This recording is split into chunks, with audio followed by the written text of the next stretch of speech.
Ai rezultatin nuk e morin 11 maj, ai e morin 26 korrik. Kur ndan pazarin me Sali Berishën, unë do jem qeverisje, ti do jesh në opozit, dhe aty i tha çfarë të duhet që të konsideroj unë si partnerin tim, të konsideroj. Do të t'jap vullën e partisë, ja dha vullën e partisë. Do të t'jap sistemin zgjedhor, ja dha sistemin e zgjedhor. Bën edhe prova me njëri tjetrin. A jemi të gatshëm që dy së bashku të godasin drejtësinë? I bën.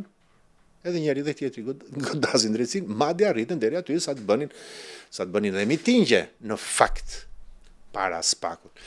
Kështu që e patim, të dy palët.